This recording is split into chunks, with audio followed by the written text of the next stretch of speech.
Jóvenes, bienvenidos a nuestro ciclo semestral San Marcos. Quien te habla es el profesor Mirko Díaz y juntos vamos a sacar adelante el día de hoy el tema de filosofía. Nuestro tema para el día de hoy es empirismo y criticismo y abordaremos las principales reflexiones de los filósofos Hume e Immanuel Kant. Vayamos, jóvenes, a ver el contexto de esta época. Jóvenes, David Hume y Immanuel Kant, ambos pensadores, se ubican pues en la época de la Ilustración o Iluminismo. Hablamos del siglo XVIII, ¿no? Si bien es cierto, jóvenes, cuando hablamos de la Ilustración nos referimos fundamentalmente a la Ilustración francesa, estos dos autores son representantes de la Ilustración de otros países, ¿no? Por ejemplo, pues, David Hume es un representante de la Ilustración francesa, de la Ilustración inglesa, y Immanuel Kant es un representante de la Ilustración alemana, ¿no? Fundamentalmente. Listo, jóvenes, entonces, sigamos explicando aquí. ¿Qué características tuvo el pensamiento ilustrado? Como podemos observar ahí, predomina la razón humana, ¿no? Pero una razón humana, jóvenes, no pretende ser pues metafísica, como en el caso de los racionalistas, de Descartes, ¿no? Una razón limitada por la experiencia, ¿no?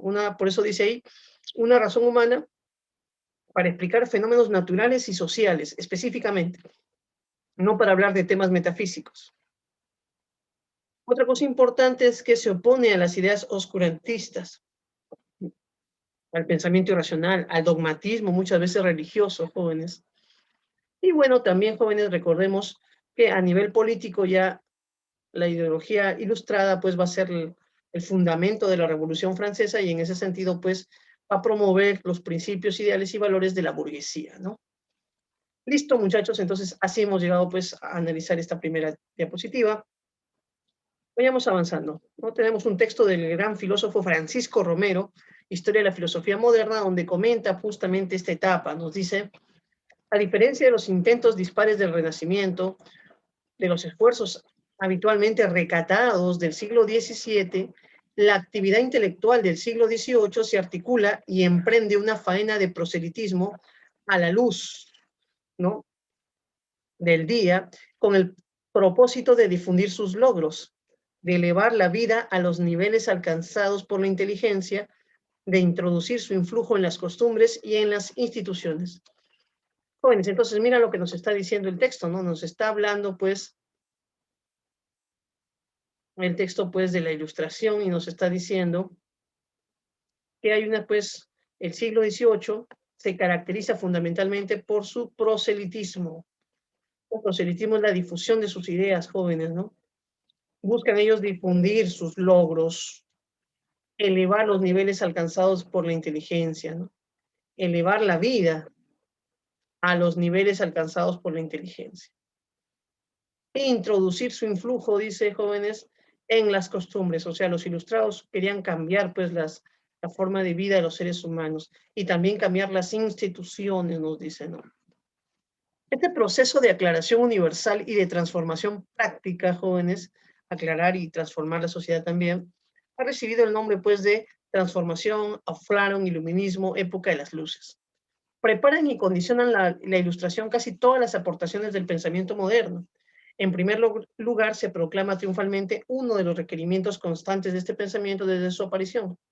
Jóvenes, y aquí está el punto, ¿no? La autonomía de la inteligencia humana. La autonomía de la inteligencia humana. Jóvenes, esto me hace recordar a la famosa frase pues citada por Kant, ¿no? Kant hablaba de sapere aude, aprende a pensar por ti mismo, jóvenes. Esa es la frase que vamos a encontrar pues en estos pensadores, ¿no?, de la Ilustración. Listo, muchachos, entonces continuemos pues y ahora sí vayamos a desarrollar el pensamiento pues del filósofo David Hume, ¿ya? Centrémonos a analizar el pensamiento de David Hume, el primer filósofo que trataremos el día de hoy. Jóvenes, ahí vemos su fecha de nacimiento y su fecha de muerte, 1711-1776, corresponde específicamente al siglo XVIII. David Hume, jóvenes, ¿no?, se le considera un empirista radical, un empirista escéptico. Bueno, recordemos que hay tres empiristas famosos.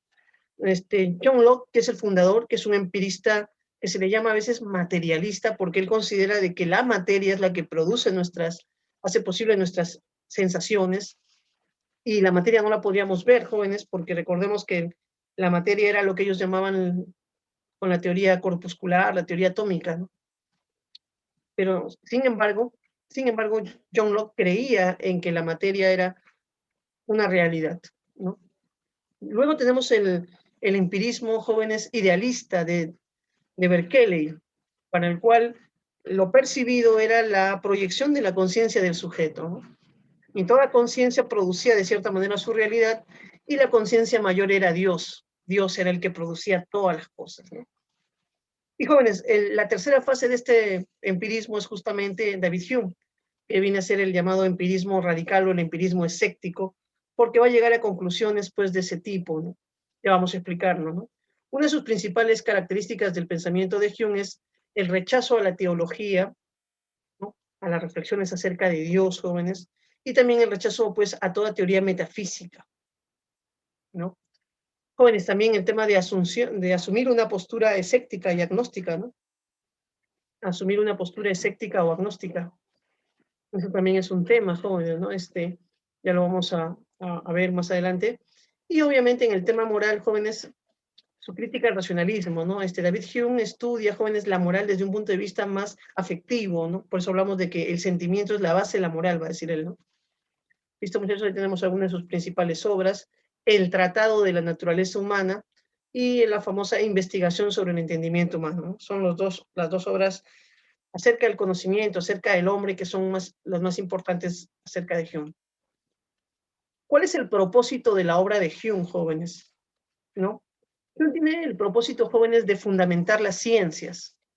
Él nos dice, pues, que la única forma de lograr este fundamento de las ciencias es estudiando y comprendiendo al ser que crea estas ciencias, ¿no? Al ser que hace posible las ciencias. Entonces, los seres que hacemos posible las ciencias, jóvenes, somos los seres humanos. Entonces, la única forma de poder fundamentar las ciencias es conociendo de manera más clara y posible, a través de la observación y la experiencia, jóvenes, dice él, la naturaleza humana, logrando comprender qué es el hombre, jóvenes. Esa es más o menos la visión que tenía Hume, ¿no? Era una visión, jóvenes, que mira, si te das cuenta, él es una visión epistemológica, ¿no? Porque quiere fundamentar la ciencia, pero que pasa y llega hacia una antropología, ¿no? Como de una epistemología, de una nociología, va hacia una antropología, va hacia el estudio del hombre. Sigamos ahí, jóvenes, desarrollando estas ideas, ¿no? Por otra parte, jóvenes, Hume va a hacer una distinción importante, la distinción entre impresiones e ideas. A ver, te explico. Jóvenes, todos los empiristas hablan de que la experiencia es la base del conocimiento. En ese sentido, todos los empiristas parten de la misma idea general, el principio general. La experiencia es la base del conocimiento, es la que inicia y origina el conocimiento. Pero, jóvenes, no todos los empiristas entienden la experiencia de la misma manera. En el sentido, por ejemplo, de John Locke entendía de que si yo, por ejemplo, saboreaba un limón, en el momento de saborear, esa experiencia producía una idea en mi mente, de manera directa, simultánea. La experiencia generaba una idea, generaba un pensamiento. Entonces, como que en John Locke, la sensación, la capacidad de sentir, recibir sensaciones y la capacidad de pensar, como que de cierta manera estaban como conectadas. Entonces, la sensación causaba ideas, pensamientos, ¿no? Y entonces, jóvenes, esa idea es la que va a cuestionar David Hume. David Hume va a decir, no, son dos procesos diferentes, son dos procesos donde hay que establecer ciertas distinciones. Joven, la idea de Hume era adecuada. Entonces, esa distinción que él va a hacer, por eso va a plantear este concepto de impresiones e ideas. Lo que nos va a decir David Hume, jóvenes, es que él va a empezar diciendo, no, todos los seres humanos tenemos percepciones en nuestra mente. Algunas percepciones son impresiones, son sensaciones que recibimos, y otras percepciones son ideas, ¿no? Entonces ahí nos da ejemplos. Jóvenes, ¿qué son las impresiones? ¿Qué son las ideas? Voy a explicártelo en este momento. Entonces, joven, te decía, por ejemplo, cuando yo saboreo un limón, para Hume, el hecho de saborear un limón, en el instante que lo estás saboreando, eso es una impresión. Jóvenes, no sé, si yo, por ejemplo, ahorita, no, acá tengo un celular, no, quizás no se vea, a ver, delante mío. Cuando yo toco el celular, jóvenes, al sentir su solidez, estoy recibiendo una sensación,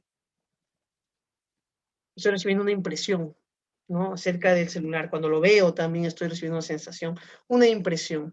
Ahora, ¿qué dice Hume, jóvenes? La impresión es instantánea, es lo que se da en ese momento, es aquello que siento en ese momento, ¿no? Es, ¿no? El sabor ácido del limón, la dureza del celular. Ahora, ¿qué es lo que sucede con lo que es la idea? Él dice, las impresiones, una vez que se han producido, jóvenes, se almacenan en nuestra memoria. Y entonces nuestra memoria tiene la capacidad de recordar algunas impresiones.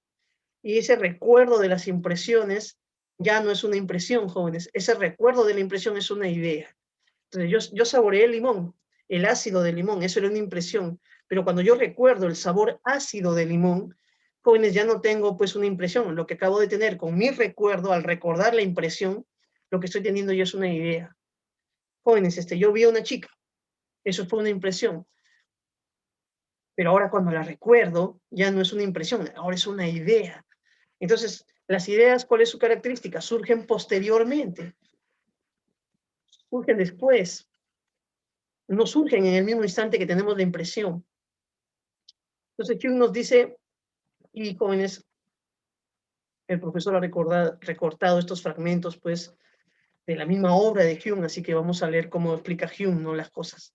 Dice, con el término impresión, pues, quiero denotar nuestras percepciones más intensas, cuando oímos, o vemos, o sentimos, o amamos, u odiamos, o deseamos, o queremos. O sea, cualquier tipo de sensación que una persona instantáneamente siente, ¿no? Con las ideas, dice, ¿no? Y las impresiones se distinguen de las ideas en que son percepciones menos intensas de las que tenemos conciencia, cuando reflexionamos sobre las sensaciones o movimientos arriba mencionados. Jóvenes, aquí va a aparecer un concepto que luego nos va a permitir también la distinción, ¿no? Que muchos autores van a utilizar como criterio, ¿no? Entonces vamos a decir, las ideas son menos intensas, jóvenes, y bueno, no está en el texto, no lo está diciendo Hume, pero habría que escribirlo, ¿no? Las ideas son menos intensas, pero podríamos decir, ¿no? Podríamos decir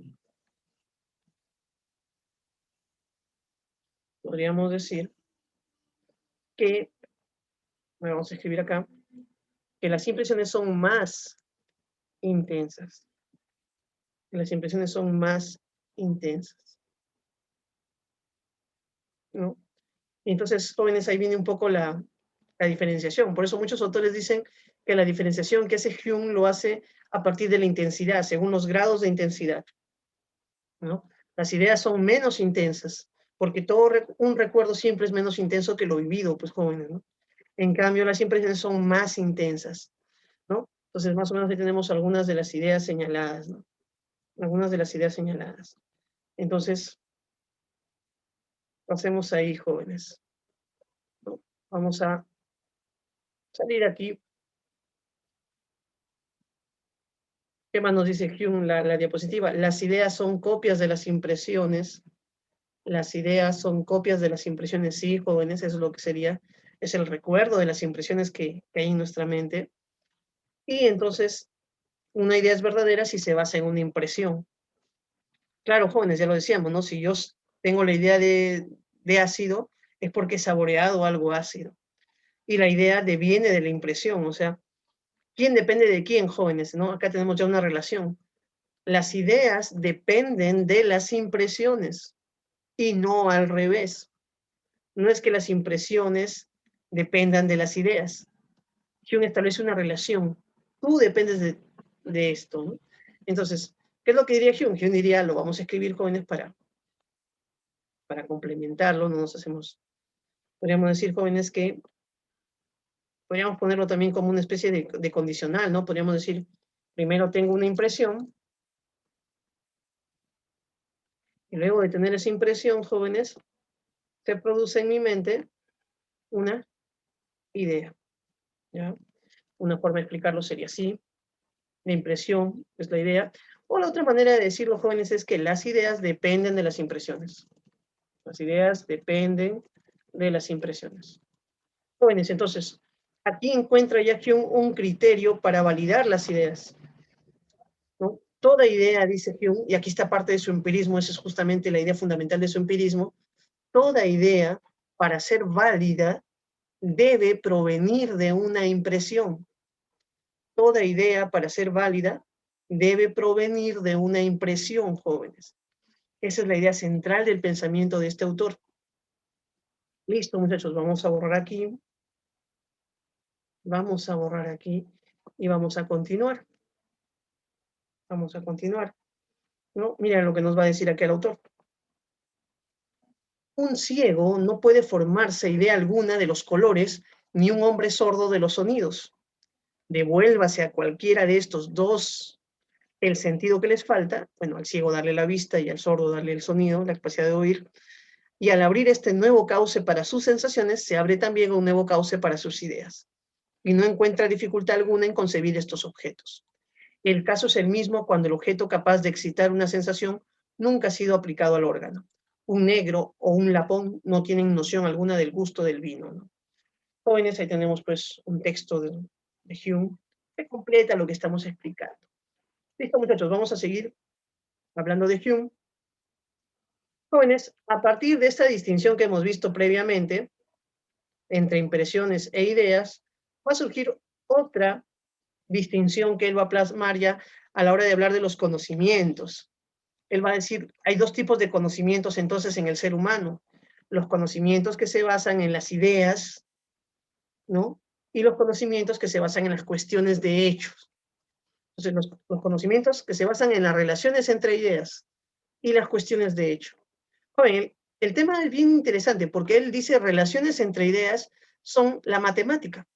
Por ejemplo, como tenemos ahí, por ejemplo, el teorema de Pitágoras, ¿no? La hipotenusa al cuadrado es igual a la suma de sus catetos al cuadrado, ¿no? Entonces, jóvenes, ¿qué tenemos ahí? Cuando yo digo la hipotenusa al cuadrado es igual a la suma de sus catetos al cuadrado, jóvenes, o el cuadrado de sus catetos, ¿no? ¿Qué es lo que sucede ahí, muchachos? Ahí estamos viendo no objetos, no estamos viendo impresiones, dice Hume. En las matemáticas de lo que estamos hablando son de ideas. Entonces, y estamos relacionando ideas, porque estamos diciendo que A más B es igual a H, ¿no? Estamos relacionando, estableciendo relaciones entre las ideas. Entonces, Hume nos va a decir que el conocimiento matemático hace eso fundamentalmente. Es un conocimiento que no habla de la realidad, que al relacionar ideas, jóvenes, pues su contraria es imposible, ¿no? También nos va a decir eso, ¿no? Las ideas, las relaciones entre ideas, la contraria es imposible, porque si yo digo algo, algo es verdad necesariamente, ¿no? En una operación matemática y su contrario es imposible. Si yo digo 2 más 2 es igual a 4, eso es verdad, jóvenes. Y su contraria no es verdad, ¿no? Es decir, 2 más 2 no es igual a 4. Y jóvenes, en cambio, dice él, en las cuestiones de los hechos, en las cosas que pueden ocurrir o no pueden ocurrir, no funciona así, jóvenes. Por ejemplo, estamos acostumbrados pues a que todos los días nuestro, no sé, imaginemos que tienes una clase de física los jueves, entonces te vas a acostumbrar que todos los jueves tienes tu clase de física, pero puede ser que un día el profesor no esté, podría darse, dice Hume, o podría dar otro profesor, ¿no? La clase, entonces no es necesario que las cosas sucedan de una manera en la cuestión de los hechos. Los hechos siempre son, de cierta manera, contingentes. Podrían darse de un modo, podrían darse de otro. Y de ese sentido, jóvenes, dicen las cuestiones de hecho, su contraria sí es posible. Su contraria sí es posible, ¿no? Entonces ahí tenemos pues dos elementos. Ahora, ¿qué aprendemos en las cuestiones de hecho, jóvenes? Justamente la relación de causa y efecto. Es la relación que aprendemos a través de la experiencia y que se da por los principios de semejanza y razonamientos inductivos, ¿no? Jóvenes, aquí ya comenzamos a hablar pues de por qué decimos, adelantamos cosas, hacemos predicciones, ¿no? ¿No? Hacemos predicciones, hablamos del futuro como si supiéramos. Justamente Hume nos va a decir, no, cuando hablamos del futuro, cuando creemos estar haciendo predicciones y hablar del futuro, eso es un error, dice Hume. Creemos los seres humanos, ¿no? Que alguien habla acerca del futuro, pero en realidad cuando hace una predicción, joven, siempre está hablando de su experiencia pasada. Imaginemos que a un niño joven nunca le hemos mostrado un globo, nunca le hemos mostrado un globo. Y entonces estoy con mi globo y estoy con la aguja. Y le pregunto al niño que nunca ha visto un globo, ¿qué va a pasar si junto la aguja con el globo? Y no lo va a saber. No lo va a saber porque jóvenes no tiene por qué nacer con conocimientos innatos, ¿no? Si no ha tenido la experiencia de ver, hacer explotar un globo con una aguja, no va a saber qué pasa. Pero imaginemos, joven, que yo tengo la costumbre ya de mostrarle siempre, ¿no? Entonces imagínate que yo cojo un globo, pum, lo desinflo, un globo, desinflo, un globo, desinflo, y justamente esta persona me ve hacer eso todos los días. Y entonces yo le digo, mira, tengo un globo y tengo una aguja, ¿qué va a suceder? Jóvenes, él ya sabe qué va a suceder en el futuro si yo junto las dos cosas, ¿no? Va a explotar el globo, pero lo sabe no porque sea un adivino del futuro, sino porque ha visto que ese suceso se ha repetido siempre en el pasado. Entonces, nuestras predicciones son, se dan a base de nuestra experiencia pasada, ¿no? Se dan a partir de nuestra experiencia pasada. Y esa es una idea que Hume nos va a explicar, que Hume nos va a dar, ¿no? Y entonces dice, si nuestras predicciones, nuestros razonamientos inductivos, ¿no? Se dan, pues, a partir de la experiencia pasada, son producto de la costumbre. ¿Por qué decimos que el sol va a salir mañana? Dice él, ¿no? No es porque sepamos el futuro, sino porque eso ha sucedido en nuestra experiencia pasada. Entonces, siempre, jóvenes, los seres humanos, cuando hacemos razonamientos inductivos, ¿no? No sé, me engañó, no sé, mi primera enamorada me engañó, mi segunda enamorada me engañó, mi tercera enamorada me engañó, la cuarta también es posible que me engañe. Es un razonamiento inductivo. Pero ¿por qué digo que la cuarta es posible que me engañe? Por la experiencia pasada. Entonces, jóvenes, Hume señala que es la experiencia pasada el fundamento de los razonamientos inductivos, el fundamento de las predicciones y el fundamento de esta idea de causalidad, que es lo que vamos a hablar posteriormente, ¿no? Es lo que vamos a hablar posteriormente. Ahí tenemos, jóvenes, algunas de las ideas. Aquí tenemos ya la costumbre, ¿no? Vamos a leer el textito, jóvenes, que se ha colocado ahí. Y bueno, veamos acá. Dice, en otras palabras, dice, ¿no? Habiéndose encontrado, en muchos casos, que dos clases cualesquiera de objetos, llama y color, nieve y frío, han estado siempre unidos, o en la llama obviamente con el calor y la nieve con el frío siempre están unidos. Si la llama o nieve se presentan nuevamente a los sentidos, la mente sería llevada por costumbre a esperar calor y frío y a creer que tal cualidad realmente existe y que se manifestará tras un mayor acercamiento nuestro. Esta creencia es el resultado forzoso de colocar la mente en tal situación. Se trata de una operación del alma tan inevitable cuando estamos así situados como el sentir la pasión del amor cuando sentimos beneficio, o la del odio cuando se nos perjudica.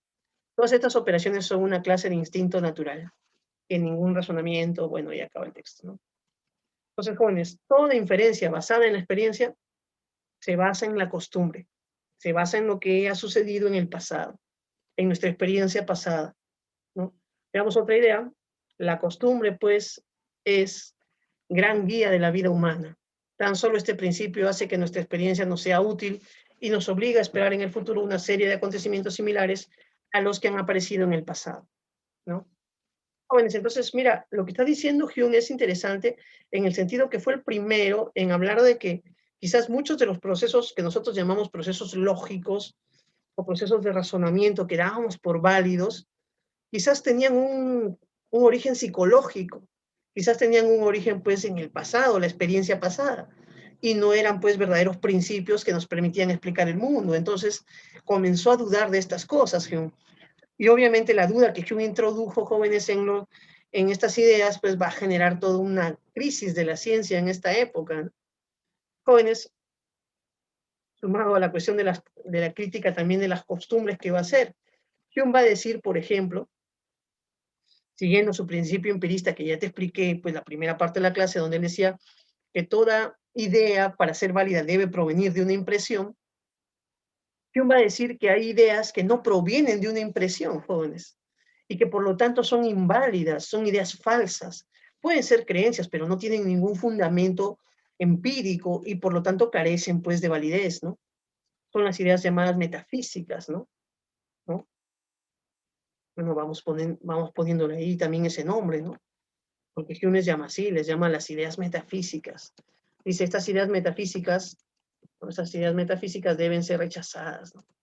Deben ser rechazadas por una mente, pues, prudente, ¿no?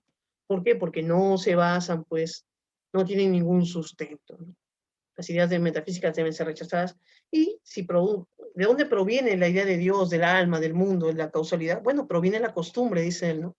De cierta manera, de alguna manera los seres humanos creamos estas ideas a pesar de que carecen de impresiones. Jóvenes, podríamos hacer un análisis, por ejemplo, ¿no? Yo puedo hablar de limón, porque de limón tengo una experiencia. Yo puedo hablar de la puerta, porque la puerta la toco, la siento. Yo puedo hablar, jóvenes, no sé, de un familiar, porque conozco al familiar, capto experiencias de él. Pero Hume dice, ¿puedo hablar de Dios? Y él dice que no, jóvenes. ¿Sabes por qué? Dice, porque ¿cómo capto a Dios? ¿Cómo aprendí la idea de Dios? Y se pregunta así, ¿qué impresión específica originó en mi mente la idea de Dios? Y jóvenes, en otras palabras, ¿a Dios lo viste? ¿Lo tocaste? ¿Lo saboreaste? ¿Lo oliste? ¿Lo escuchaste?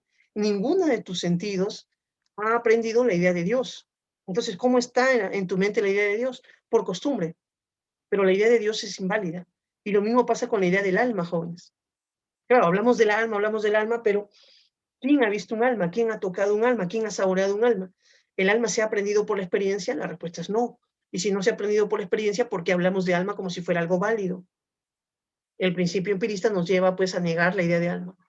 Y así, jóvenes, se niega la idea de mundo, la idea de causalidad, ¿no? La idea de objeto, la idea de realidad, ¿no? Entonces hay muchas ideas que la idea de yo también que se va a cuestionar ahí, ¿no? Entonces tenemos ahí, jóvenes, más o menos la propuesta de David Hume, ¿no?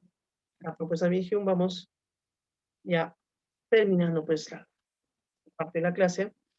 Jóvenes, y ahora vamos a pasar ya a la parte pues del pensamiento de Kant, ¿no? Vamos a hablar de Kant en este momento.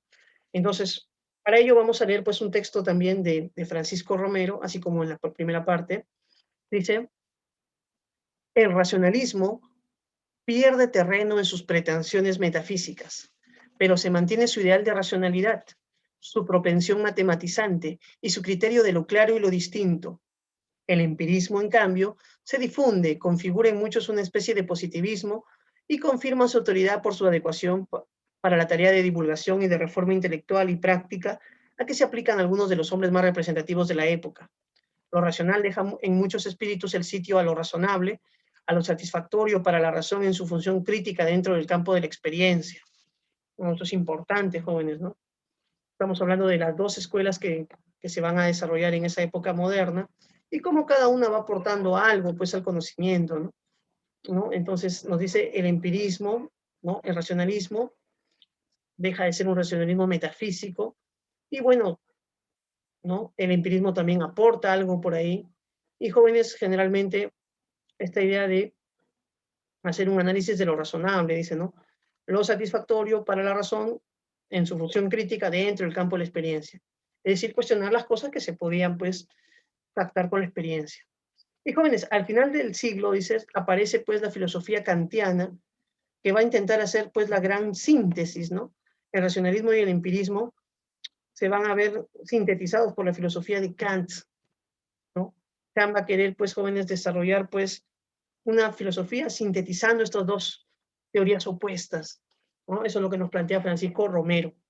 Listo, jóvenes. Entonces pasemos a las ideas de Kant, ¿no? Las ideas de Kant también son interesantes. Immanuel Kant, jóvenes, ahí tenemos también cómo su vida fluctúa principalmente en el siglo XVIII. Si bien es cierto, ya vive un poquito más al siglo XIX, pero si te das cuenta, es un autor del siglo XVIII, es un ilustrado alemán, el filósofo Kant, ¿no? Jóvenes, la famosa, pues, lema de Kant, el famoso lema sapere aude, atrévete a pensar por ti mismo, atrévete a equivocarte, pero a pensar por ti mismo, jóvenes. La única forma de romper con esta minoría de edad, ser menor de edad significa, jóvenes, dejar que otros piensen por ti. Kant decía, la única forma de acabar con esta minoría de edad es pensar uno por sí mismo y atreverse. ¿no? Lo único que nos impide pensar por nosotros mismos es nuestra propia pereza y el miedo a cometer errores, pero jóvenes, todos podemos equivocarnos, pero aprenderemos pues de nuestros errores, ¿no? Y jóvenes, ahí es donde empieza pues el planteamiento de Kant. También pues se le considera a él el iniciador de la filosofía clásica alemana. A su filosofía también se le conoce con el nombre de idealismo trascendental. Jóvenes, ya dijimos, realiza una síntesis entre el racionalismo y el empirismo, y obviamente propone una crítica de la razón en su uso teórico y práctico. Eso lo vamos a ver en estos momentos, ¿ya? Tenemos las obras más importantes, la crítica de la razón pura, que es donde desarrolla toda su teoría nociológica, epistemológica, jóvenes, y la crítica de la razón práctica, ¿no? Y la fundamentación de la metafísica y las costumbres, donde va a ser otra obra donde, conjunto con la crítica de la razón práctica, él va a abordar el tema de la ética. Jóvenes, ¿no? Listo. Jóvenes, entonces, ¿qué es lo que Kant hace? Lo que Kant hace es genial, jóvenes, ¿no? Vamos a poner ahí esta primera. Lo que Kant dice es, la ilustración ha consistido en que todas las cosas han sido sometidas a la crítica de la razón, ¿no? La razón ha criticado todo lo que había que criticar, jóvenes, el dogmatismo, la política, la religión, las diversas teorías. Entonces, la razón ha sido un ente crítico, ha cuestionado todos los demás ámbitos, pero la razón no se ha autocuestionado a sí misma, jóvenes. Entonces, la razón ha hecho la crítica de todos los demás ámbitos, pero no ha hecho la crítica de sí misma. Y es ahí donde Kant dice, por eso es necesario hacer una crítica de la razón. La razón también tiene que conocer sus límites. La razón no puede andar por el mundo creyendo poderlo todo, no es todopoderosa. Entonces, necesitamos hacer un estudio previo de la razón para poder descubrir sus límites y sus usos. Jóvenes, la razón tiene un uso teórico y un uso práctico. El uso teórico es el uso del conocimiento, cuando conocemos, y el uso práctico es el uso moral, cuando actuamos. Entonces Kant dice, por eso es necesario estudiar la razón en su uso teórico y la razón en su uso práctico, a fin de determinar la estructura de la razón, cómo funciona la razón y cuáles son sus límites. Jóvenes, esa es una idea genial de Kant, así como lo plantea, pues era necesario realizar una crítica a la razón para conocer sus límites. Además, Kant también va a entender por filosofía, jóvenes, algunas cosas. Kant va a decir en un curso, ya pensando el tema filosófico, que la filosofía en general consiste en realizarse 4 preguntas. ¿Qué puedo conocer? ¿Qué debo hacer? ¿Qué me cabe esperar? ¿Qué es el hombre? Esas son las 4 preguntas, jóvenes, que todo filósofo debe responder, ¿no? Y entonces, jóvenes, ahí también ya está delimitando. Y si te das cuenta de algo, jóvenes, no hay la pregunta ontológica, ¿no? No hay la pregunta acerca del principio de todas las cosas. Entonces, Kant ya está situando su filosofía en un plano nociológico, en un plano antropológico, pero está dejando de lado el plano ya cosmológico, el plano ontológico, ¿no? Entonces, eso también es importante recalcarlo, darnos cuenta, ¿no? Una pregunta ontológica, por ejemplo, sería, ¿cuál es el principio de todas las cosas, como los presocráticos? Jóvenes, vamos viendo acá un texto de los prolegómenos de Kant, que es otra ahorita donde él resume sus ideas. Una cosa es cierta, quien ha probado una vez la crítica, siente ya siempre repugnancia por la charla dogmática, con la cual antes por necesidad se contentaba, porque su razón necesitaba algo y no podía encontrar nada mejor para su sustento. La crítica se relaciona generalmente con la metafísica de escuela, como la química con la alquimia o la astronomía con la astrología de los adivinos, ¿no? Pueden hacer una comparación, ¿no? La crítica es como la química para la alquimia, ¿no? Entonces, bueno, la química es lo serio, la alquimia era un estudio pues, pseudocientífico, ¿no? Entonces, la crítica es el estudio serio de la filosofía, la metafísica no, dice Kant, ¿no? O como la astronomía y la astrología, hace una comparación ahí, una comparación interesante el filósofo Kant, ¿no? El conocimiento, jóvenes, fuentes. Jóvenes, como ya dijimos, Kant tenía el objetivo de unir las dos teorías previas, el empirismo que nos decía que todo conocimiento deriva de la experiencia y el racionalismo que nos decía que todo conocimiento pues se produce en la razón. Esas eran las propuestas kantianas, el intento kantiano de lo que él quería plantear. Pero entonces vamos a ver, jóvenes, cómo él hace esta síntesis, ¿no? Por un lado, él dice que la experiencia es la que inicia el conocimiento, que la experiencia, los sentidos, son la capacidad que tenemos receptiva, lo de los seres humanos, que nos permite recibir las sensaciones, ¿no? Estas sensaciones que nos permiten, pues, experimentar el mundo, ¿no? De cierta manera. Jóvenes, pero mira, acá hay un añadido que Kant hace. La experiencia nos da la materia del conocimiento, el contenido del conocimiento. ¿Te acuerdas de la división de Aristóteles entre materia y forma? Kant la va a usar para el conocimiento. Kant va a decir que la experiencia nos da la materia del conocimiento, pero que la razón nos da la forma del conocimiento. Mira, esta idea es genial, ¿no? La razón te da la forma y la experiencia te da la materia. Juntando ambos, surge el conocimiento. Por eso la razón y la experiencia no están separadas y no podemos pensar un proceso del conocimiento sin la complementariedad de ambas teorías. Jóvenes, esta idea es genial, así como está, es genial, ¿no? Pero lleva algo más también. Las impresiones jóvenes sensibles, si no tienen forma, son caóticas, están desorganizadas. Entonces, si bien es cierto, recibimos sensaciones, es en nuestra mente donde estas sensaciones adquieren una forma, adquieren un orden, adquieren una organización. Y por eso, jóvenes, el conocimiento en realidad es este proceso de organización de estas impresiones. Entonces, para Kant, jóvenes, el conocimiento solo puede entenderse como este proceso que tiene la razón humana de organizar las sensaciones, las impresiones, de organizar la experiencia. Y jóvenes, para organizar esta experiencia, Kant postula pues una teoría ya que ha sido pues es la parte medular y esencial de su teoría, ¿no? Que en la mente humana no sigue a Descartes en el sentido de que haya ideas innatas, ideas ya hechas, no, dice, pero sí hay condiciones innatas, condiciones a priori, que hacen posible el conocimiento. En la razón hay ciertas formas a priori. Y jóvenes, Kant habla de formas puras de la sensibilidad, que hacen posible la experiencia. Y las dos formas que los seres humanos tenemos en nuestra mente que hacen posible la experiencia son el tiempo y el espacio. Jóvenes, mira lo que está diciendo Kant, ¿eh? El tiempo y el espacio no están en la materia, no están en las cosas como pensamos, están en nuestra mente. Pero como nuestra mente pone materia y forma a lo que conocemos, el mundo nos aparece como temporal y espacial. Entonces, recuerda otra vez, lo explico. El tiempo y el espacio para Kant están en nuestra mente. Son condiciones a priori de la sensibilidad, son condiciones a priori que hacen posible, jóvenes, la experiencia. Entonces, cuando tenemos una experiencia, nuestra mente pone tiempo y espacio en lo que hemos experimentado y por eso vemos un mundo tempo-espacial. Jóvenes, lo mismo pasa con la idea de sustancia y causalidad, que son los conceptos puros del entendimiento. Para poder pensar algo, lo pienso como una sustancia. Y cuando quiero pensar causas y efectos, los pienso a partir de la noción de causalidad, que es una noción que también tengo en mi mente. Y yo pongo en los fenómenos.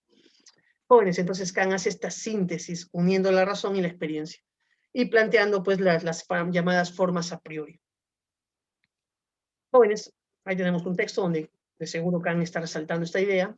No hay duda de que todo nuestro conocimiento comienza por la experiencia, pues si no fuese así, ¿qué despertaría a nuestra facultad cognitiva para que se pusiera en ejercicio si no aconteciera esto por medio de objetos que mueven nuestros sentidos y en parte producen por sí mismos representaciones y en parte ponen en movimiento la actividad de nuestro entendimiento para compararlas a estas, conectarlas o separarlas y elaborar así la materia bruta de las impresiones sensibles y hacer de ellas un conocimiento de objetos que se llama experiencia?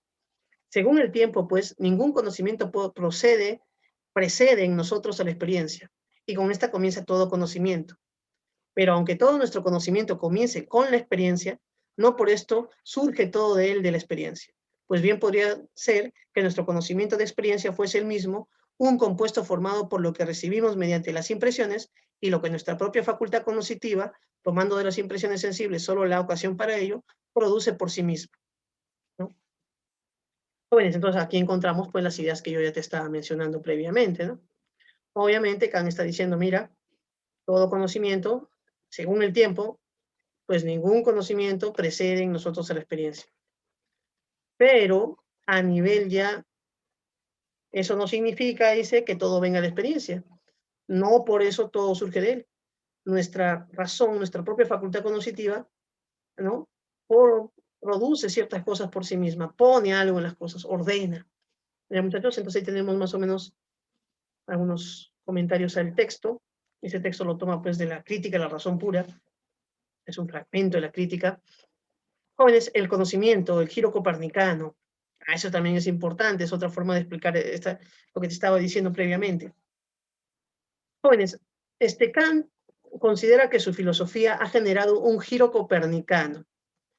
A ver, el giro copernicano es esta idea central famosa, jóvenes, por el cual el astrónomo Copérnico cambió el orden donde se encontraban situados los planetas y el Sol, ¿no? Principalmente la Tierra y el Sol. Antes de Copérnico, ¿qué se decía? Que la Tierra era el centro y el Sol giraba alrededor de la Tierra. Entonces vino Copérnico y dijo, no, eso es un error, hay que corregir las cosas. Y Copérnico lo corrigió, dijo, no, el Sol está en el centro. Entonces puso al Sol en su correcto lugar y puso la Tierra en su correcto lugar. Ese es el giro copernicano. Pero jóvenes, ahora Kant va a decirnos que su filosofía es también un giro copernicano del conocimiento. Entonces, ¿qué nos está diciendo Kant? Nos está diciendo esto. Antes de Kant, antes de mí, diría Kant, se consideraba que el objeto era lo más importante a la hora de conocer, que el objeto determinaba las características del conocimiento. Y entonces, ¿qué pasaba con el sujeto? El sujeto solo se adaptaba al objeto. El sujeto era pasivo, se adaptaba al objeto que era activo. Pero Kant dice, yo no sigo esa idea, yo estoy poniendo las cosas ahora en su correcto lugar, así como Copérnico. Yo estoy diciendo que el sujeto es el activo y que el objeto es lo pasivo. Entonces, el objeto se adapta a la mente del sujeto cuando conocemos algo, joven. Cuando yo conozco algo, jóvenes, no es que el objeto se imponga ante mí. El objeto se adapta a las condiciones que mi mente le impone. Mira esa idea es genial, jóvenes. Es el objeto quien se adapta a las condiciones que mi mente le impone. Por eso, cuando yo estoy viendo esta realidad ahorita, jóvenes, no estoy viendo la realidad tal y como es, sino estoy viendo la realidad tal y como mi mente la configura, tal y como mi mente puede percibirla y ha hecho posible su percepción. Mira, esto es genial en Kant, jóvenes. El mundo que estás viendo es un mundo ordenado por tu mente. Jóvenes, esa idea pues es genial, como te digo. A veces creemos que el mundo simplemente está ahí, que nuestra mente no aporta nada, que nuestra mente es como un espejo que solo refleja el mundo. Y no es así, pues. Kant nos está diciendo, no, tu mente ordena el mundo, tu mente da orden, configura este mundo. ¿Listo, muchachos? Entonces ahí dejamos esa idea.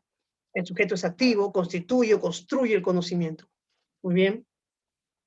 Ahora, jóvenes, otra idea que se va a derivar de esto planteado por Kant es justamente esta otra diapositiva, ¿no? Jóvenes, si mi mente ordena el mundo al conocerlo, lo que voy a terminar conociendo no es el objeto, la cosa en sí, el objeto tal y como es en sí mismo, sino que mi mente me va a hacer conocer un mundo ordenado por ella. Entonces, jóvenes, lo que sucede siempre que conocemos, y esto es lo novedoso también en el planteamiento de Kant, es que lo que yo conozco es el fenómeno. Lo que yo conozco es cómo el mundo aparece ante mi mente, pero no conozco cómo son las cosas realmente, jóvenes. ¿Qué son las cosas en sí? No puedo conocerlo. Porque cada vez que yo quiero conocer la cosa en sí, mi mente ordena esa cosa en sí, modifica esa cosa en sí y termino teniendo la cosa para mí, la cosa para nosotros, dice Kant en plural, ¿no? Y entonces lo que termino viendo es cómo es el objeto para nuestra mente humana. Termino viendo la apariencia del objeto. A esta apariencia, joven, se le ha dado el nombre de fenómeno. Y entonces lo que termino viendo es el fenómeno, dice Kant. Jóvenes, es genial esta interpretación también. Y joven, aparece otra vez la distinción de los dos mundos que ya vi en Platón, ¿no? El mundo de las ideas y el mundo de las cosas, ¿no? Ahora, pues la valoración va a ser distinta, obviamente. Kant va a decir, los seres humanos solo podemos conocer el mundo fenoménico. Vivimos en un mundo fenoménico, es lo que percibimos, es lo que captamos, lo que conocemos, y nunca podremos conocer, pues, el noumeno, la cosa en sí. Jóvenes, cuando decimos que nunca se puede conocer la cosa en sí, algunos se podrían preguntar, profe, pero ¿y por qué habla Kant de la cosa en sí si es incognoscible? ¿Por qué si es algo que no se puede conocer, Él está mencionando algo que no se puede conocer. Si sería inconocible, ni siquiera podríamos hablar de ella. Jóvenes, y es una buena deducción. Pero lo que Kant nos dice al respecto es que para entender esta crítica, joven, para comprender el pensamiento de Kant, hay que entender qué entiende él por conocer. Él piensa que conocer implica el uso de la razón y el uso de los sentidos. Yo conozco algo cuando lo aprendo por mis sentidos y lo aprendo por mi razón. En otras palabras, joven, cuando lo puedo sentir y lo puedo pensar. Entonces, yo conozco una manzana, sí, porque la puedo sentir y la puedo pensar. Jóvenes, yo puedo conocerte a ti, sí, podría sentirte, ¿no? En el sentido de verte, saber quién eres. Jóvenes, y entonces te puedo pensar también, te puedo conocer. Pero ahí viene lo que Kant dice acerca del noumeno. El noumeno puede ser pensado, pero no puede ser captado por los sentidos. Y entonces no lo podemos conocer, pero sí lo podemos pensar. Y es ahí donde su teoría no es tan inviable, pues jóvenes, porque él cree que podemos pensar al noumeno, sin poder pues llegar a una conclusión porque no lo podemos captar por los sentidos. Leamos, jóvenes, el texto que se ha colocado pues ahí para comentar estas ideas, ¿no? Dice, la ciencia natural no nos descubrirá nunca lo interno de las cosas, esto es, aquello que no es fenómeno, aunque puede servir como principio superior de explicación de los fenómenos, pero no lo necesita tampoco para sus explicaciones físicas. Más, si se le ofreciera algo semejante por otra parte, por ejemplo, influjo de los seres inmateriales, debe rechazarlo y no incorporarlo al proceso de su explicación, sino fundarla siempre solamente en lo que pertenece a la experiencia, como objeto de los sentidos, y puede ser puesto en conexión con nuestras observaciones reales según las leyes de la experiencia, ¿no? Ahí tenemos, jóvenes, algunas ideas fundamentales. Luego entramos ya, jóvenes, al tema de la moral. Recordemos que en Kant pues, hay estas dos reflexiones. Pues en el ámbito de la moral, Kant va a hacer una crítica a su época, ¿no? Al utilitarismo que se había desarrollado en Inglaterra fundamentalmente, y él pues, va a tener una concepción muy alemana, ¿no? De la moral, ¿no? Una concepción basada en el deber, ¿no? De las acciones. Fundamentalmente, jóvenes, lo que se decía era que una acción era buena si generaba consecuencias útiles, ¿no? Era lo que decían los utilitaristas. Una acción es buena si genera consecuencias útiles. Joven, pero Kant consideraba de que pensar que el acto moral es bueno por sus consecuencias era un error. Y bueno, y lo otro, pensar de que un acto es moral si genera consecuencias útiles, también era otro error, porque el hecho de que la moral es lo útil, no, pues dice Kant, la moral es cumplir el deber, la moral es hacer el bien, pero no hacer el bien de manera interesada, ¿no? Si yo cuando hago una acción moral busco lo útil, estoy haciendo el bien por un interés. Entonces, jóvenes, Kant lo que va a decir es que una acción buena, una buena acción, su bien está dentro de ella, en la realización misma de esta acción, ¿no? El bien, por eso Kant va a hablar de que el bien es la buena voluntad, ¿no? Entonces, cada persona tiene buena voluntad si a la hora de obrar actúa, jóvenes, haciendo el bien por el bien mismo y sin esperar consecuencias positivas o sin esperar pues utilidades, sacar algo útil de la moral. Eso para Kant no era visto, no era bien visto, ¿no? Jóvenes, vamos a continuar explicando esto, pero leamos el texto en este momento. No es posible pensar nada dentro del mundo, ni después de todo, tampoco fuera del mismo, que pueda ser tenido por bueno sin restricción alguna, salvo una buena voluntad, la voluntad de la persona, jóvenes. Una buena voluntad es una buena persona. La inteligencia, ingenio, discernimiento. La buena voluntad no es tal por lo que produzca o logre, por las consecuencias, como ya te decía, ni por su idoneidad para conseguir un fin propuesto, sino su querer lo único que la hace buena es de suyo, querer hacer el bien. Considerada por sí misma resulta sin comparación alguna mucho más estimable que todo cuanto merced a ella pudiera verse materializado en favor de alguna inclinación e incluso si se quiere del compendio de todas ellas. Joven, lo que nos está diciendo es que la buena voluntad es más valiosa que todo lo que hagamos con ella. O sea, que la voluntad humana es más valiosa de todo lo que se pueda hacer con la voluntad humana. Kant es, pues, como te digo, un filósofo, ¿no? En este sentido, pues, que no quiere que la moral se sustente en algo fuera, extramoral, sino que la moral se funda dentro de sí misma en la racionalidad humana, jóvenes. Justamente ese es el aporte que Kant va a dar, ¿no? Acá tenemos, joven, un esquemita que nos permite explicar este tema, el valor moral, la ética formalista y deontológica de Kant. Deontológica, principalmente, jóvenes, porque se basa en el deber, en el concepto del deber. El deber es, dice Kant, la autoexigencia de cumplir la ley moral por respeto a la ley moral, ¿no? Es la autoexigencia de cumplir la ley por el respeto moral. Jóvenes, y aquí Kant hace una distinción que puede ser útil, ¿no? Que puede ser útil. Dice, el valor moral de una acción no depende de lo que de hecho se haga, sino de la relación que guarda la acción con el deber, ¿no? La relación que guarda la acción con el deber, eso es muy correcto, jóvenes. Ahora, tipos de acciones según la relación con el deber. Acción contraria al deber. El sujeto moral conoce su obligación, pero realiza lo contrario. Joven, como esposo uno debe ser fiel. Pero ¿qué pasa de las personas que no lo son? Su acción es contraria al deber. Como estudiante, tú debes dar tu examen sin copiarte. Pero ¿qué pasa si te copias? Estás actuando contrario al deber. Jóvenes, pero sigamos. El sujeto moral conoce su obligación y lo realiza, pero por un motivo ajeno al deber. ¿Qué tal, jóvenes, si te ibas a copiar en tu examen, pero justo la corte te comienza a observar, ¿no?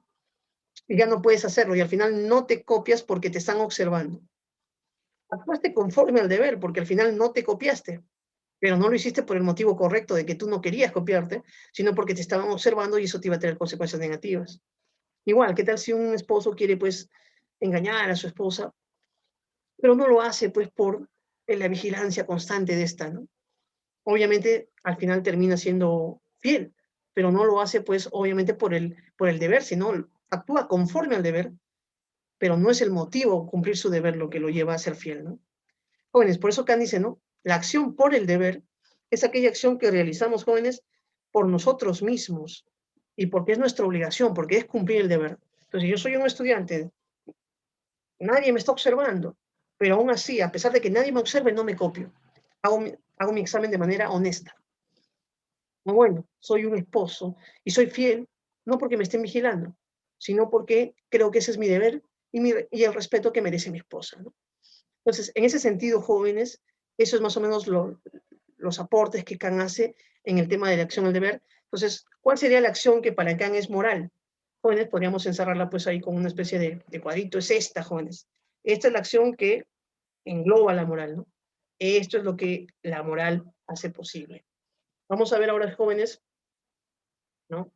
Otra parte ya, la última diapositiva, ¿no? La penúltima. ¿Y en qué consiste el deber específicamente, jóvenes? Kant va a decir, jóvenes, que el deber consiste pues en cumplir la ley moral, ¿no? Y la ley moral, jóvenes, se expresa para los sujetos racionales a partir de lo que él va a llamar, con un concepto, el llamado imperativo categórico. Entonces, la ley moral se, se expresa en nuestra razón, jóvenes, a partir de lo que llamamos los imperativos categóricos, ¿no? ¿Qué es un imperativo categórico? Es una norma racional, jóvenes, que tiene ciertas características, ¿no? Tiene ciertas características, como por ejemplo, pues, ser universal, porque un imperativo categórico no solo somete o obliga a un individuo, sino obliga a todos los sujetos racionales. Es universal, por eso el imperativo categórico. Otra característica que tiene un imperativo categórico, joven, es que es incondicionada, es decir, la acción moral no se realiza por un fin ajeno a la moral, no establece ninguna condición para realizarse. Y jóvenes, y es a priori, o sea, está en nuestra razón y los sujetos podemos captarla, ¿no? Entonces Kant dice, los imperativos categóricos se distinguen de los imperativos hipotéticos. Los imperativos hipotéticos también son normas, pero son normas racionales condicionadas. Hago esto porque quiero lograr este objetivo. Y por eso, por lo tanto, es particular, porque hago esto si quiero lograr el fin, ¿no? O la meta. Y no es para todos, por eso válido, ¿no? Y también Kant habla de las normas individuales o máximas, ¿no? Que, bueno, son principios individuales de conducta, pero el principio fundamental a partir del cual descubrimos la ley moral y se rige la moral según Kant, es el imperativo categórico. Y jóvenes, ahí tenemos una formulación hay varias formulaciones del imperativo categórico, pero una de las más famosas es esta, ¿no? Obra según una máxima que pueda querer que se convierta en ley universal, ¿no? Jóvenes, entonces Kant desarrolla pues estas ideas éticas, ¿no? Que en muchos casos pues a veces han sido cuestionadas, ¿no? En otros momentos han sido pues alabadas y queridas. Y la ética de Kant es una ética muy estricta, jóvenes, ¿no? El cumplimiento del deber por el deber, siempre se dice, ¿no? Pensar en una ética desinteresada y principalmente estudiar la forma, la estructura formal de nuestros actos, ¿no? Y la estructura formal Kant la determina a partir de la relación de nuestras acciones con el deber, ¿no? Listo, muchachos. Entonces, con esta explicación hemos llegado al final ya de nuestra clase. Y bueno, pues, con esto nos estaríamos despidiendo, jóvenes, ¿no? Nos estamos viendo en una próxima oportunidad, muchachos. Cuídense. Jóvenes, continuamos entonces con la resolución de nuestra práctica dirigida. Recordemos que el tema que estamos desarrollando es empirismo y criticismo. Pregunta 1.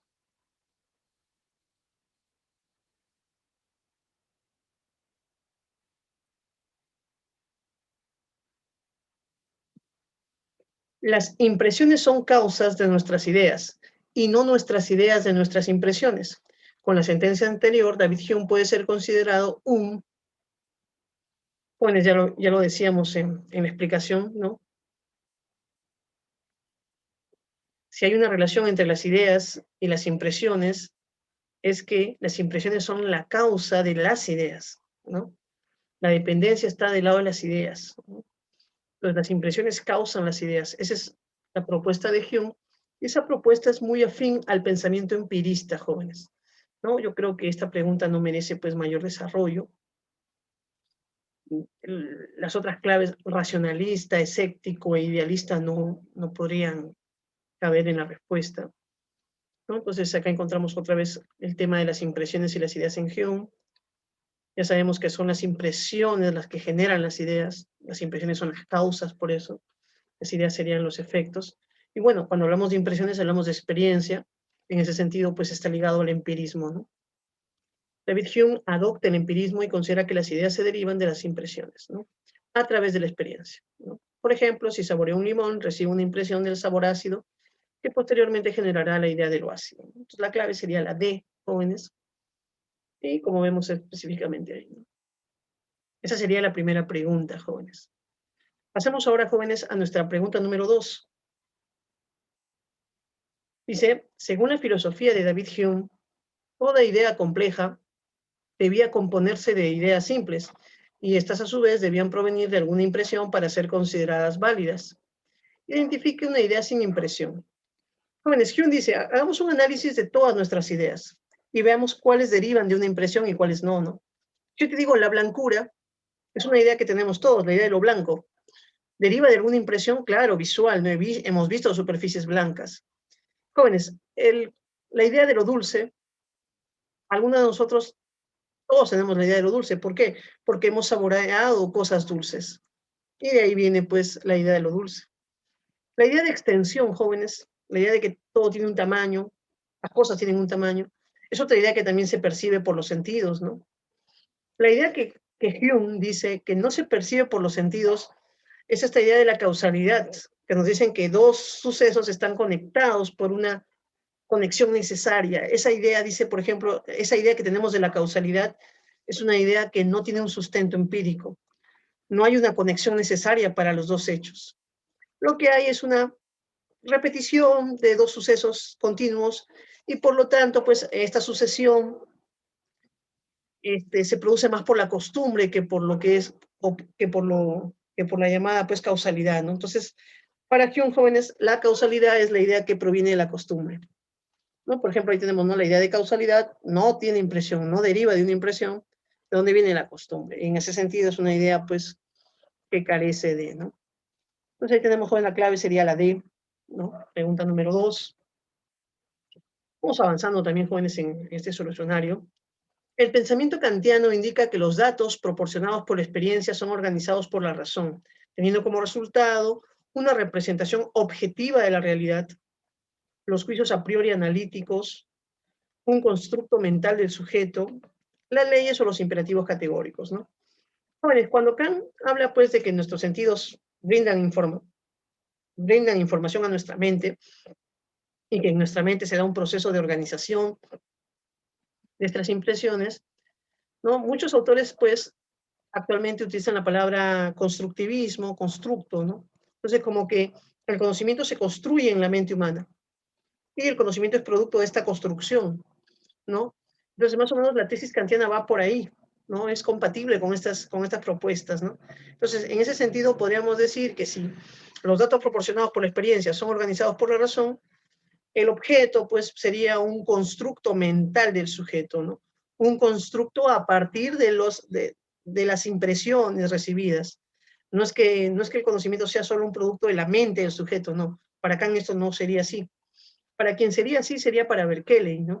Para Kant recibimos impresiones y con ese contenido, con ese material, construimos el conocimiento, ¿no?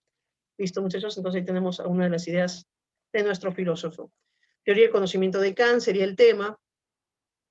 Bueno, tenemos cómo la experiencia nos manda las impresiones caóticas y vemos también cómo la razón, pues a priori, organiza el conocimiento, ¿no? Lo recibido. Entonces, para Kant, si bien es cierto que la mente recepciona información a través de la experiencia, esta información es organizada en nuestra razón a través de lo a priori.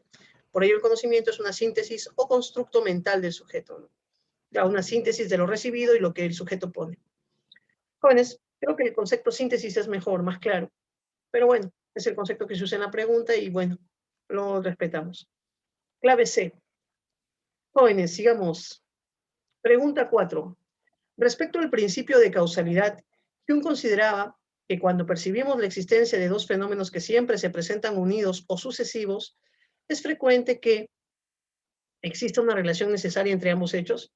¿No? Esa idea justamente es la que él critica, ¿no? En los hechos no hay necesidad, dice él, ¿no? Los hechos son contingentes, pueden ocurrir o no. Solo creamos en una relación causalidad entre ambos. Se perciba la impresión de la causalidad, no hay impresión de la causalidad. Y si creamos esa relación, se puede dar a conocer la predicción de los hechos. Bueno, podríamos predecir, pero sería en base a la experiencia del pasado, ¿no? Entonces, lo que hacemos los seres humanos es crear, creo la respuesta más exacta sería eso, ¿no? Crear esa relación causal que no existe entre ambos, que nuestra mente pone por la costumbre, por la repetición en el pasado de ver estos sucesos. Pues en ese sentido, pues la respuesta sería sí, ¿no? La crítica al principio de la causalidad de Hume sería el tema. Bueno, la causalidad, pues, habla de esta conexión necesaria entre dos sucesos, y esto es producto del hábito, producto de la costumbre. Justamente lo que Hume nos dice, jóvenes, es que no existe esta conexión necesaria. Eso es lo que él va a cuestionar. No hay esa conexión necesaria. Esa conexión necesaria no la aprendemos. Aprendemos quizás que hay una sucesión de un suceso 1, suceso 2, pero no aprendemos esa conexión necesaria. En ese sentido, joven, la mente crea esta idea y podríamos decir pues que la clave es la B, ¿no? La clave es la B. Vamos cerrando aquí esta idea. Pasemos a la pregunta número 5, jóvenes. Y 6, ¿no? Si hay un texto, ya son dos preguntas. ¿Cómo debemos obrar? El texto es de Kant, ¿no? Ah, no, el texto es de Hans Joachim Stoic, ¿no? Un historiador de la filosofía. Dice, ¿cómo debemos obrar? ¿Por medio de qué debe ser determinada nuestra voluntad? Hay dos posibilidades. O bien nuestra voluntad es determinada por medio de leyes que residen en nosotros mismos, en nuestra razón. En ese caso, la razón sería autónoma, se da leyes a sí misma. O bien nuestra voluntad es determinada por algo que está fuera de nosotros, fuera de nuestra razón. Y entonces nuestra voluntad estaría determinada por una ley ajena, heteronomía. Todos los intentos que ha hecho hasta ahora la filosofía para desarrollar una ética como doctrina del recto obrar cometen, en opinión de Kant, el error de colocar fuera de nosotros mismos el grado de determinación para nuestra voluntad. Ponen un bien supremo, ya sea la felicidad o la perfección, y después intentan mostrar el camino para llegar a ese bien. Eso es heteronomía. De este modo es imposible alcanzar ningún principio del obrar que sea necesario y universalmente válido. Como se llegue del mejor modo al bien al que se aspira, en definitiva, una cuestión de experiencia. Un principio que tenga realmente validez universal solo podría obtenerse de la razón. Claro, lo que Kant dice, si tú dices que la felicidad es el fin al cual quieres llegar, o la perfección es el fin al cual quieres llegar, ¿no? O el reino de los cielos, ¿no? Para poner un ejemplo, porque va a venir la pregunta, estás poniendo un fin fuera de la razón. fuera de la acción moral. Y entonces tu acción está siendo heterónoma.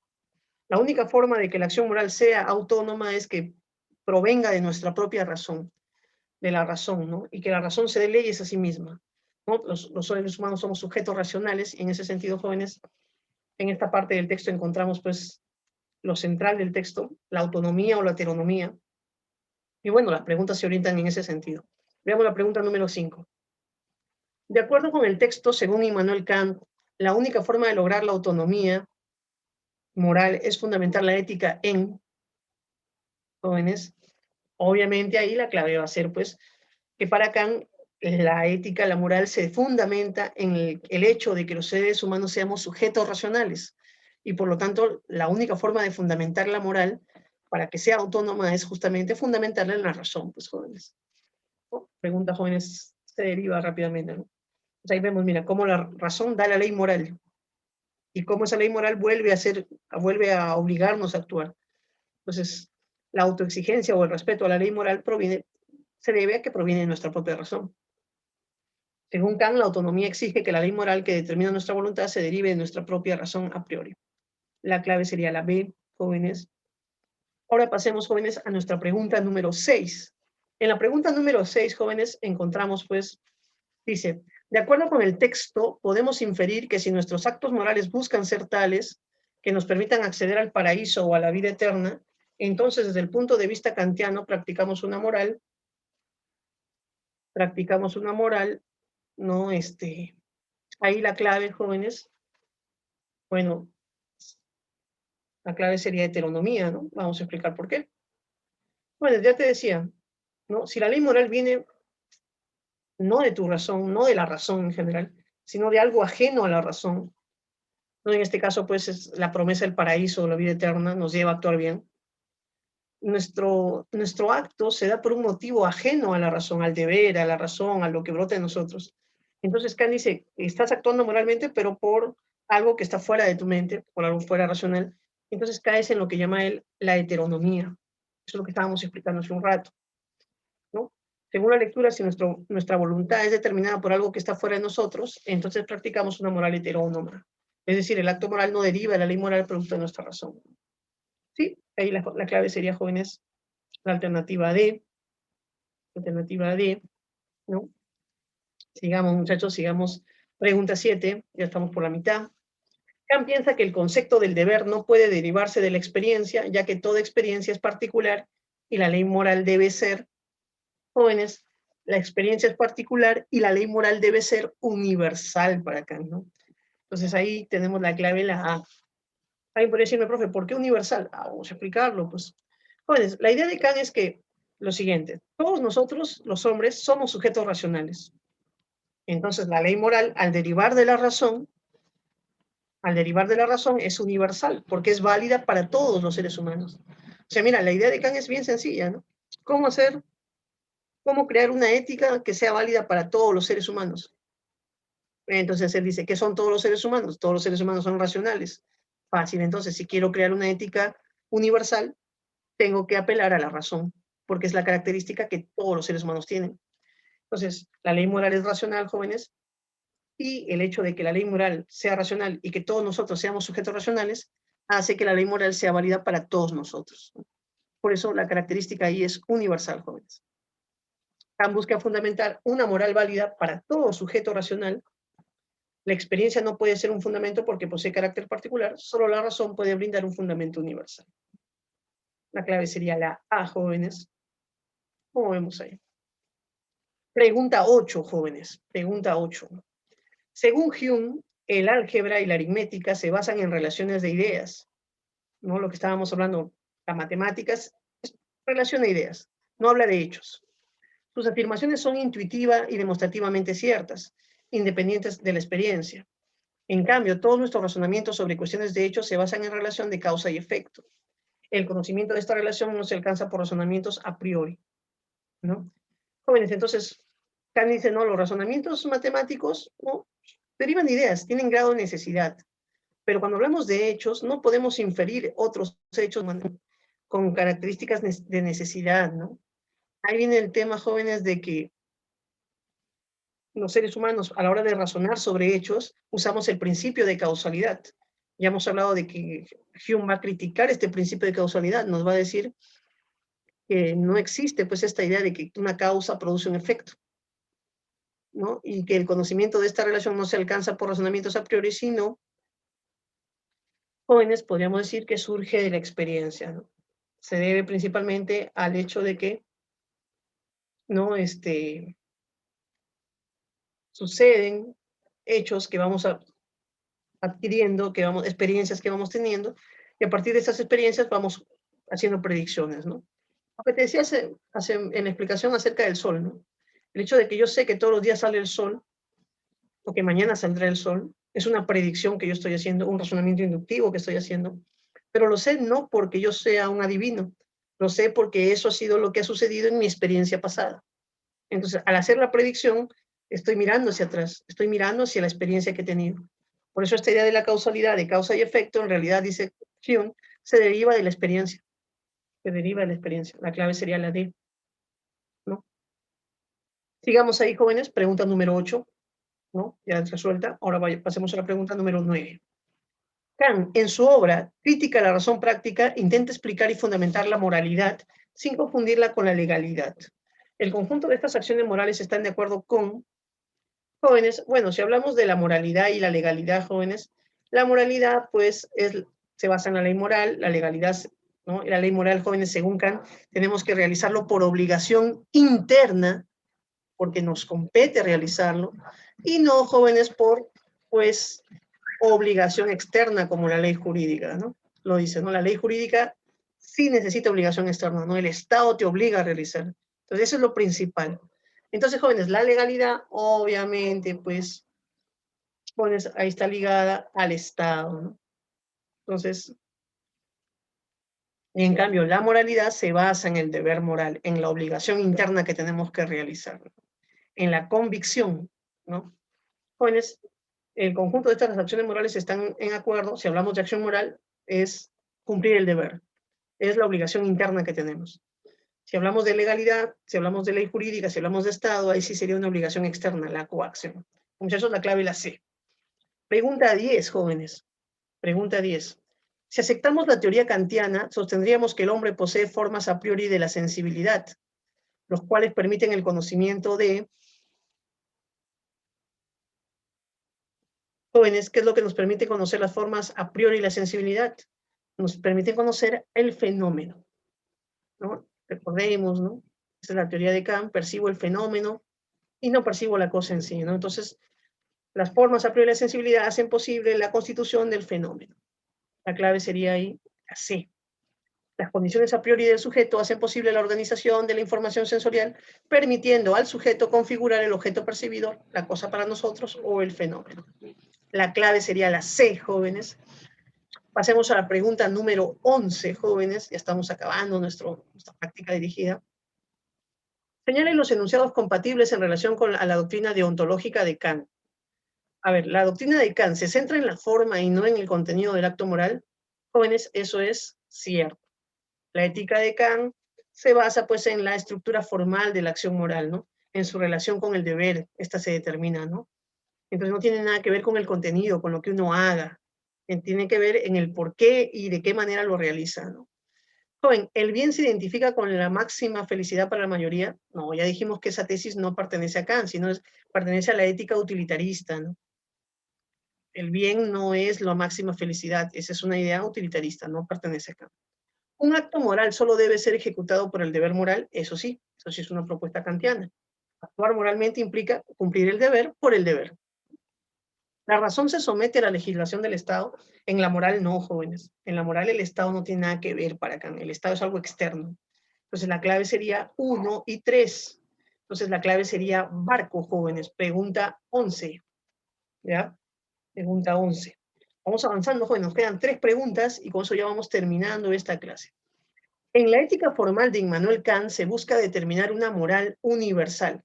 Para ello se define el supuesto fundamental de, jóvenes, bueno, ya lo hemos explicado, pero vuelve, siempre es importante desarrollarlo. La ley moral, ya hemos dicho, jóvenes, es racional, ¿no? Es universal, y es autónoma, ¿no? Entonces, aquí, si nos dicen que la moral debe ser universal, eso se logra gracias a la autonomía de la razón. Esto ya lo hemos hablado, creo que poner énfasis otra vez en eso, estaríamos ya repitiendo la explicación, jóvenes, pero sí podríamos decir esto, ¿no? Que la moral, para Kant, la ley moral se caracteriza por ser racional, por ser universal y ser autónoma. Entonces, la única forma de que sea universal es que se base en la razón, como ya lo habíamos mencionado antes. Jóvenes, sigamos, pregunta número 13 y 14, ¿no? Dice, cuando una idea es ambigua, siempre se puede recurrir a la impresión correspondiente que la puede convertir en clara y precisa. Así, cuando el autor sospecha que un término filosófico no está aparejado a ninguna idea, como es muy común, se pregunta siempre, ¿de qué impresión deriva esta idea? Y si no puede remitirse a ninguna impresión, concluye que el término en cuestión carece de significado. De esta manera ha examinado nuestra idea de substancia y de esencia, y sería de desear que este método riguroso se practicara más a menudo en los debates filosóficos. ¿Qué nos está diciendo? He analizado las ideas de sustancia y esencia y me he dado cuenta que no deriva de una impresión, por lo tanto carece de significado. Ahora veamos, jóvenes, esto ya en las preguntas, ¿no? Pregunta 13. De acuerdo con la lectura, una idea se torna clara y precisa cuando, jóvenes, captamos, ¿no?, la impresión que la produce, ¿no? Como ya decíamos, ¿no? Por ejemplo, la idea de lo rojo, tenemos la impresión de lo rojo. Bueno, ¿no? ¿Qué más decir, jóvenes? Una idea deja de ser ambigua, se vuelve clara y distinta cuando aparece la impresión que la produce. Y jóvenes, la pregunta número 14, con la cual ya cerramos pues nuestro solucionario el día de hoy, jóvenes, de nuestras prácticas dirigidas, dice, de acuerdo con el texto, si aplicamos un análisis riguroso a la idea de alma, jóvenes, la idea de alma pues carece de impresión, ¿no? Es una idea que proviene de la costumbre, una idea metafísica. Al ser una idea metafísica, es una idea que carece de significado. Entonces, eso es lo que tenemos que terminar marcando la clave, ¿no? Demostraríamos su falta de significado. La idea de alma carece de significado por no basarse, pues, en una impresión, ¿no? Como ya Hume decía. Listo, muchachos, con esto hemos llegado, pues, al final de nuestro solucionario el día de hoy. Sí, espero haya sido de tu agrado y te haya servido, pues, para poder aprender algo más, ¿no? Me estoy despidiendo. Cuídense, jóvenes. Hasta la próxima.